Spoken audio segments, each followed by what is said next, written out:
Bonjour à tous les élèves des classes de Madame Daroujo et de Monsieur Loussonou pour cette nouvelle vidéo sur les mathématiques. On va continuer à parler des mesures. Après les mesures de longueur, je vous ai remis le tableau ici, vous devez commencer à le connaître par cœur maintenant. Je vous rappelle que l'unité de base est le mètre, noté petit m, 10 fois plus petit le décimètre, 100 fois plus petit le centimètre, 1000 fois plus petit le millimètre. 10 fois plus grand qu'un mètre, on a un décamètre, 100 mètres font un hectomètre, et quand on a 1000 mètres, cela fait un kilomètre. Voilà.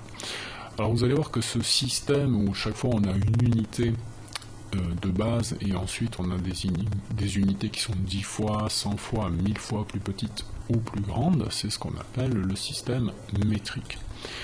Et on va voir aujourd'hui que ce système métrique, eh bien, on a utilisé le même pour mesurer d'autres choses que les longueurs. Alors aujourd'hui on va voir le système métrique pour mesurer les masses. Alors les masses, si vous voyez le tableau, il y a au moins quelque chose qui doit vous parler, c'est ceci, c'est le kilogramme, voilà, écrit petit k et petit g. Les masses, c'est ce qu'on appelle souvent le poids. Alors le poids et la masse, ce n'est pas vraiment exactement pareil, ça vous l'apprendrez au collège. Vous verrez par exemple que quelqu'un qui pèse 50 kg sur la Terre pèsera exactement la même masse, 50 kg sur la Lune. Par contre, il sera 6 fois plus léger, son poids sera 6 fois plus léger. Donc ce n'est pas exactement la même chose, mais vous verrez cela plus tard au collège. Alors pour les mesures de masse, l'unité de base n'est plus le mètre cette fois-ci, mais il s'agit du gramme qui est noté petit g. Alors ceux qui font parfois des recettes de cuisine, qui doivent doser parfois la masse de farine ou la masse d'un autre ingrédient, savent de quoi il s'agit. Voilà, alors ici j'ai, comme j'avais fait pour les mesures de longueur, on a un petit tableau qui nous montre le gramme et toutes les unités qui sont soit plus petites, soit plus grandes. Alors 10 fois plus petit que le gramme, nous avons, comme il y avait le décimètre pour les mètres, ici nous avons le décigramme. Alors sur le tableau, il y a une petite illustration qui vous montre par exemple que le décigramme, un décigramme, c'est à peu près le poids d'une plume d'oiseau. Voilà. 100 fois plus petit que le gramme, il y a le centigramme, comme il y avait le centimètre pour le mètre. Et 1000 fois plus petit que le gramme, il y a donc le milligramme. Alors déjà, si un décigramme, c'est tellement léger que c'est le poids d'une plume, sur le tableau, vous voyez qu'on n'a pas mis d'objet qui pèserait un centigramme, ni même 1 milligramme. Alors souvent ces mesures de masse on s'en sert pour faire des dosages extrêmement précis, notamment pour faire des médicaments. Mais vous, si vous faites de la cuisine par exemple à la maison, je pense que vous n'utiliserez pas vraiment le milligramme. On va passer aux unités qui sont plus grandes que le gramme. Alors comme il y avait le décamètre pour le mètre, eh bien il y a le décagramme qui est 10 fois plus grand que le gramme, qui vaut donc 10 grammes, voilà, qui apparaît également dans le tableau. Là non plus on n'a pas mis d'objet qui pèserait un décagramme. 100 fois plus grand que le gramme, c'est-à-dire il faut 100 grammes pour le faire, il s'agit de l'hectogramme. Voilà, un hectogramme pèse 100 grammes et vous avez un exemple ici sur le tableau, une tablette de chocolat noir par exemple pèse approximativement un hectogramme, c'est-à-dire 100 grammes. Et enfin, celui que vous connaissez tous, il faut 1000 grammes pour faire donc ce qu'on appelle un kilogramme. Voilà. Et dans le kilogramme, eh bien, vous avez par exemple le fameux exemple du kilo de sucre. Alors souvent on dit kilo au lieu de dire kilogramme, mais attention, à l'école il faut être précis. Kilo, ça peut être aussi un kilomètre, donc on va bien dire le kilogramme de sucre par exemple. Voilà. Alors, je vous représente donc toutes ces mesures, le gramme, 10 fois plus petit le décigramme, 100 fois plus petit le centigramme, 1000 fois plus petit le milligramme. 10 fois plus grand le décagramme, 100 fois plus grand l'hectogramme et 1000 fois plus grand le fameux kilogramme. Alors l'avantage du système métrique pour les mesures de masse, c'est que si on doit faire des conversions, passer d'une unité à une autre, on va se servir de ce tableau exactement comme on le faisait pour les mesures de longueur. Je vous donne un exemple ici, 25 000 grammes. Si je veux savoir combien cela fait de kilogrammes, je prends toujours mon chiffre des unités, le 0, en étant grammes, donc je le mets dans la colonne des grammes, ici, et je réécris ici les dizaines, les centaines, ici les unités de 1000, et comme il n'y a rien d'autre après le kilogramme, de plus grand que le kilogramme, nous avons les dizaines. Si je veux maintenant convertir cette mesure, 25 000 grammes en kilogrammes, et bien comme je le faisais pour les mesures de longueur, il suffit de dire que maintenant le chiffre des unités est ici, dans la colonne des kilogrammes. Ça veut dire que les 3 zéros qui suivent sont maintenant inutiles. Et on peut dire que 25 000 grammes est égal à 25 kilogrammes. Même chose si je veux convertir dans une unité plus petite, cette fois-ci j'ai 57 hectogrammes, donc je mets le 7 dans la colonne des hectogrammes, puisque c'est le chiffre des unités, le 5, les dizaines, est ici. Maintenant, si je veux convertir en grammes, ça veut dire que les unités vont être ici, donc j'ai besoin d'un zéro supplémentaire,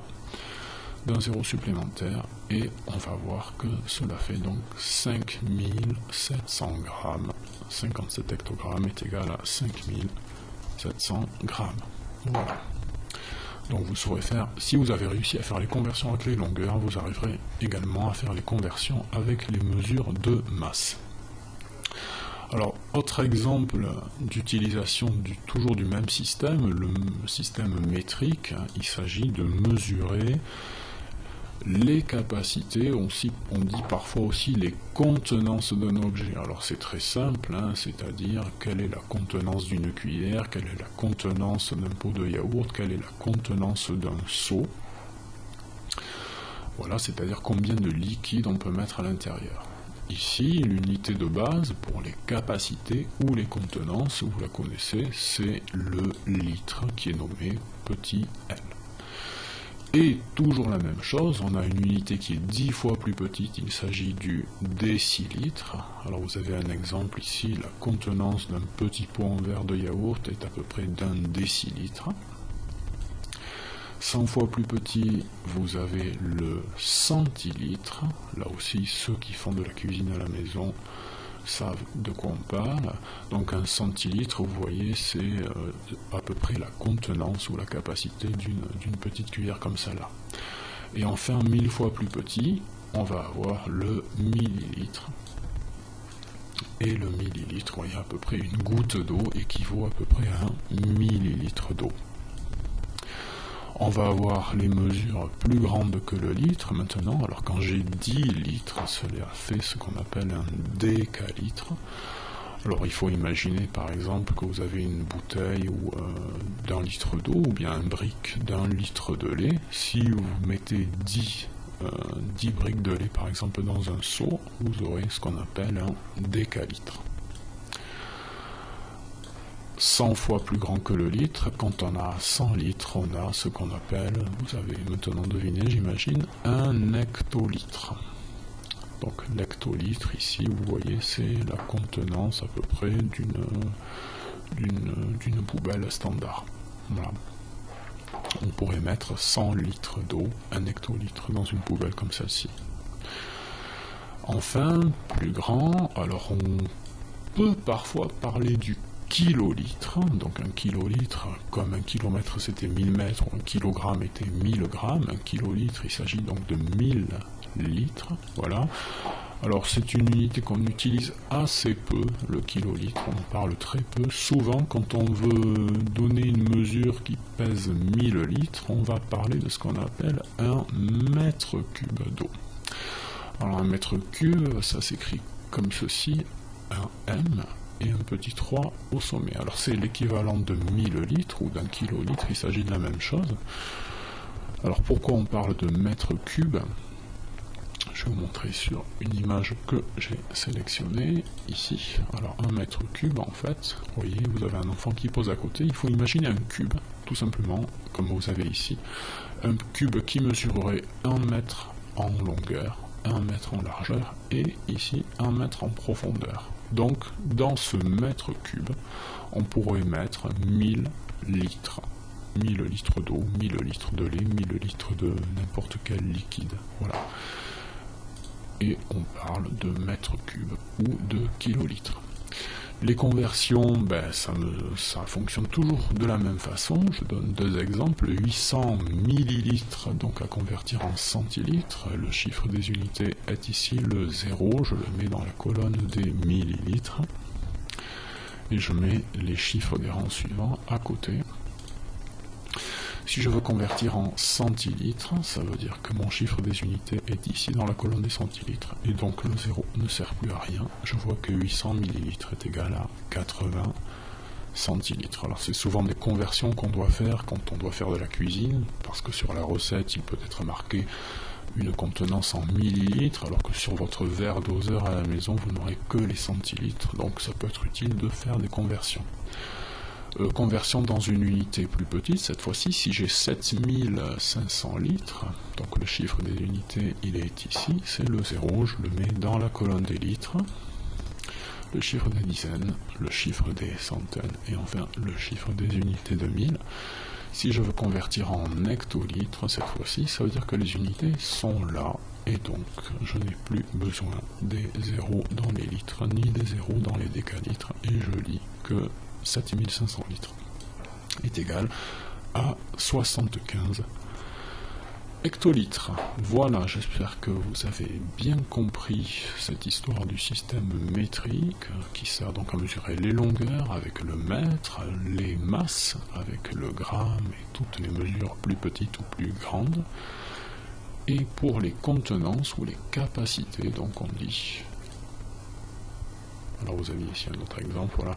Pour les contenances ou pour les capacités, on part du litre, et ensuite décilitres, centilitres, millilitres, décalitres, hectolitres et kilolitres, ou parfois mètres cubes. À très bientôt.